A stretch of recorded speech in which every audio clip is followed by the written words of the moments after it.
Bismillahirrahmanirrahim. Assalamualaikum warahmatullahi wabarakatuh. Pada kesempatan hari ini, Bapak ingin menjelaskan materi tentang perbandingan trigonometri, di mana minggu sebelumnya kita sudah mempelajari tentang sudut-sudut istimewa.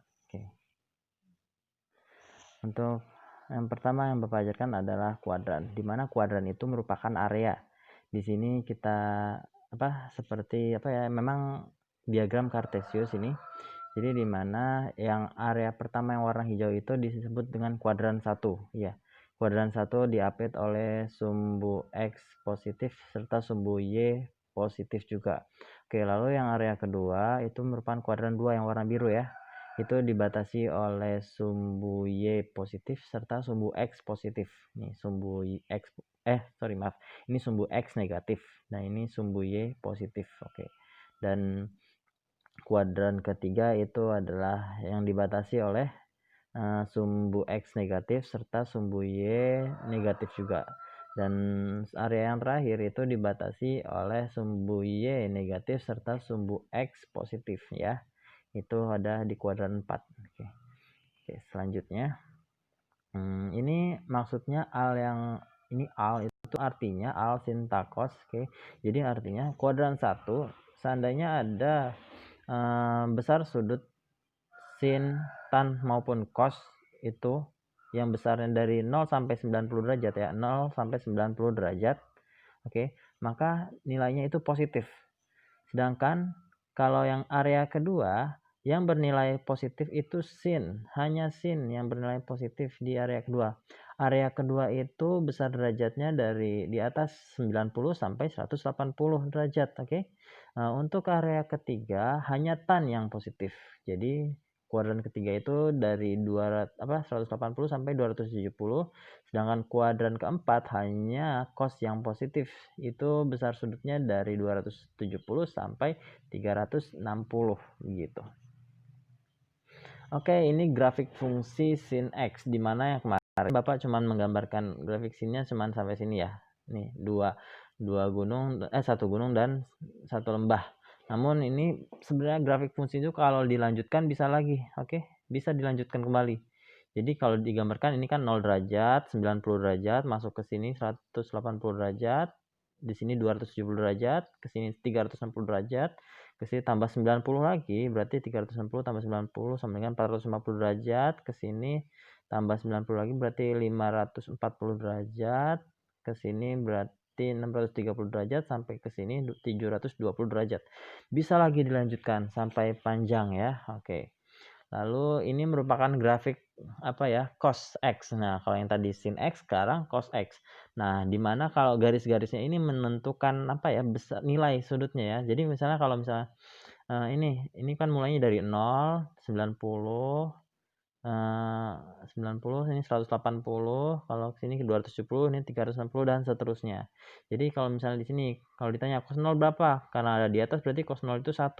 Sampai nanti cos 90 berapa? Cos 90 derajat berapa? Cos 90 derajat nilai 0 karena berhentinya di sini ya, pas di garis sumbu X seperti itu. Itu grafik fungsi. Oke. Selanjutnya ini adalah perbandingan trigonometri dalam segitiga siku-siku. Oke, di sini ada beberapa rumus. Jadi kalau mencari sin A, misalnya ini kan sin A, ini alfa. Sudut alfa ini nilainya diambil dari sini, alfa. Oke. Jadi kalau misalnya ditanya sin alfa berapa sih? Sin alfa itu gampang dicarinya, dapat dari A dibagi B, atau juga bisa dari A itu kan BC ya, BC garis BC, ataupun juga dibagi dengan AB. Oh ya, C itu AB ya, dibagi dengan AB begitu ya. Oke. Nah, banyak di sini ada yang cot, ada yang cot beta. Jadi kalau yang beta seperti ini, beta juga ya, misalnya sin cos B ya. Misalnya cos beta. Cos beta itu dicarinya bagaimana? Cosnya dari sini ya, besar sudutnya dari sini, beta A itu ini dibagi dengan C ya. Yaitu cos beta A dibagi C ya. Oke. Lalu banyak sekali nih, tapi kita bisa menghafalkan dengan rumus ya. Kita bisa simpulkan dengan sebuah rumus. Oke, jadi kalau mau mencari sin alfa, oke, jadi kalau Bapak ingin menjelaskan yang besaran sudut dari alfa dulu ya. Jadi kalau ditanya sin alfa itu sama dengan demi. Cos alfa itu sama dengan sami dan tan alfa sama dengan desa.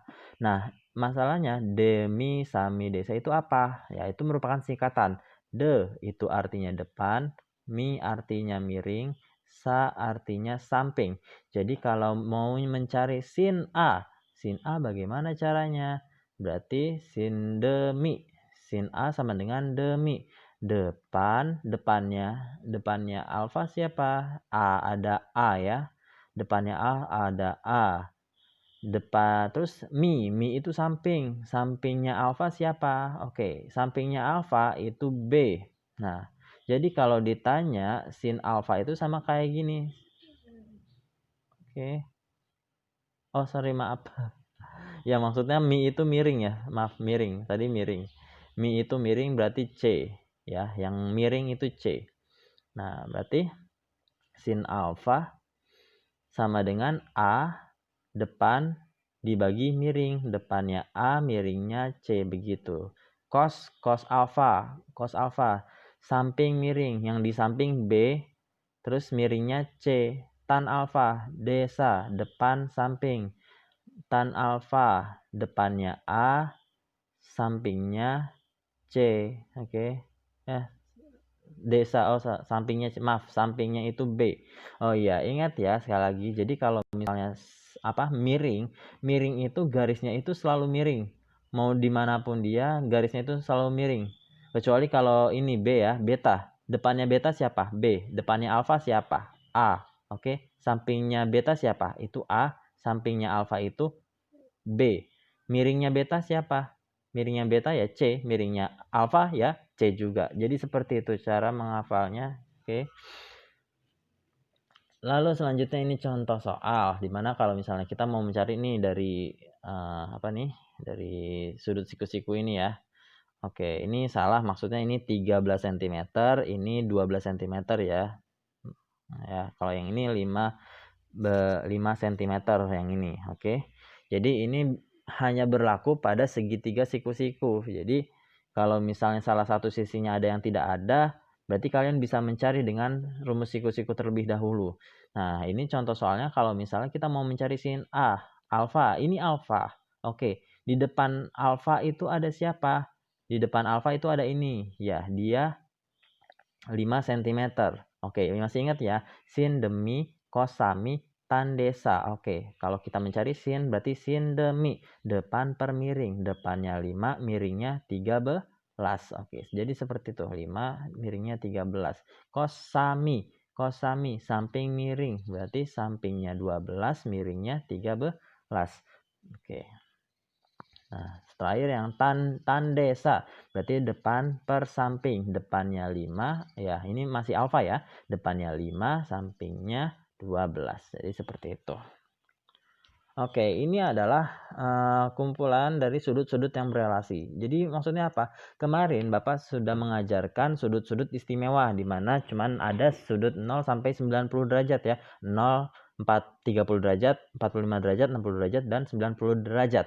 Namun di sini sudut berelasi itu memungkinkan kita mencari sudut yang besarnya lebih dari 360 derajat ya. 180 derajat, 270 derajat, 300 sampai lebih gitu. Jadi misalnya kalau misalnya kita dikasih sudut yang 150 bisa kita cari dengan sudut yang sudah ada, yang sudut istimewa yang kemarin ya. Oke, jadi ini rumus-rumusnya. Contohnya seperti ini.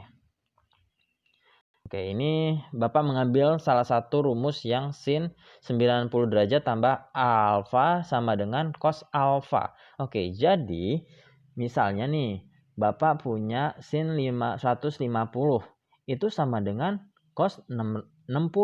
Kok bisa? Nah, kita ambil dari sudut ini. Coba, oke. Kita ambil sudut ini ya. Rumus ini maksudnya. Sin 150. 150 kita bisa dapat dari 90. 90 kan memang sudah ada tadi di sini ya. 90. Ditambah berapa biar jadi 150? 90 harus ditambah 60. Nah, kebetulan di rumus ini alfa yang di sini harus sama dengan cos alfa yang di sini, alfanya ya. Berarti kalau di sini 60, berarti di sini juga 60. Nah, sama, ini 60, berarti sini juga 60. Oke, berarti itu membuktikan bahwa sin 150 sama dengan cos alfa. Begitu. Jadi ya. Oke, terima kasih. Oke, selanjutnya adalah bentuk dan nilai fungsi trigonometri. Jadi misalnya nih, kalau ada pertanyaan, tentukan nilai fungsi dari fungsi X sama dengan cos X untuk X sama dengan 4/3 pi. Perlu kalian ketahui, pi itu besarnya adalah 180 derajat. Jadi, kalau ditanya kita menyederhanakan X itu berapa sih sebenarnya, kan 4/3, berarti pi-nya itu 180. Berarti 180 dikali 4 dapat berapa tuh hasilnya, lalu dibagi 3. Oke. Nah, jadi didapat nih, kalau sudah dapat hasilnya 4 dikali 180 dibagi 3 hasilnya 240. Oke, jadi 4/3 pi itu 240. Nah, jadi bisa diubah nih. Nah, cos X-nya bisa diubah jadi cos 240. Sedangkan cos 240 itu kan lebih dari 90. Jadi kita harus menyederhanakan dengan rumus-rumus sudut yang berelasi tadi. Oke, jadi diambil salah satu rumusnya. Oke, ini. Oke, dapat dari cos ya. Rumus yang cos dari 270 ini. Cos 270. Oke, maaf, sorry. Nah, ini nih, cos 270 ya. Cos 270 dikurang alfa sama dengan min sin alfa. Oke, kita ambil dari rumus ini. Oke, ingat tuh. Ini Bapak udah ambil sini. Oke. Ya. Nah, kenapa harus dikurang 30? Karena 270 dikurang 30 hasilnya 240. Nah, kan rumus ini dia sama dengan min sin. Alfanya itu 30. Berarti min sin 30. Min sin 30 itu berapa? Kita tahu bahwa sin 30 itu setengah. Berarti min sin 30 adalah min setengah. Jadi seperti itu ya. Oke. Ya, ini untuk mengubah koordinat kartesius menjadi koordinat kutub. Misalnya nih ada contoh soal, ubah titik A. Titik A nih yang ini nih, yang biru. Ya, titik A min 2,2. X-nya min 2, ya, Y-nya itu 2. Oke, ke dalam koordinat kutub. Oke, jadi kita mau ngubah nih ke dalam koordinat kutub. Caranya, kita harus mencari R-nya dulu. Oke, R-nya gimana caranya? Jadi, menggunakan rumus seperti Pitagoras nih, akar X kuadrat ditambah Y kuadrat. X kuadrat tadi kan X tadi kan min 2, Y tadi juga 2, Y tadi 2. Oke, berarti min 2 dikuadratin. Oke, kasih tanda kurung ya, karena dia ada minnya. Oke, terus ini juga 2-nya juga dikuadratin. Oke, sekarang min 2 kali min 2 berapa? Itu kan artinya min 2 kuadrat ya. Min 2 kali min 2 berapa? 4. 2 kuadrat adalah 4 juga. Berarti 4 tambah 4 itu 8. Bisa kita pisahkan caranya terlebih dahulu. Jadi 8 itu bisa didapat dari 4 kali 2. 4 kali 2. Kenapa harus 4 kali 2? Karena 4 merupakan bilangan bilangan berpangkat ya, bilangan kuadrat. Jadi 4 ini bisa diakarkan, yaitu 2. Nah, sisanya ada angka 2 di dalam akar. Ya udah, berarti jawabannya akar 8 itu 2 akar 2. Berarti R itu kita dapat nih 2 akar 2. Lalu kita mencari tan A, tan alfa. Kebetulan tan alfanya itu rumusnya adalah Y dibagi X. Y-nya itu 2, X-nya itu min 2 ya. Oke, berarti 2 dibagi min 2 sama dengan dapat min 1. Nah, min 1. Kalau misalnya ada tan alfa itu sama dengan min 1, berarti alfanya berapa? Oke, kita bisa tahu kemarin sudah ada rumus yang menjelaskan bahwa tan alfa itu kita bisa dapat dari dari rumus sudut yang berelasi tadi kalian bisa cari itu, jadi bisa didapatkan, kita tahu bahwa alfa itu dari tan alfa sama dengan 1 adalah 135. Dan ini cukup menjawab ya, 135 ini ada di kuadran kedua. Oke, berarti juga kebetulan karena di titiknya juga memang ada di kuadran kedua.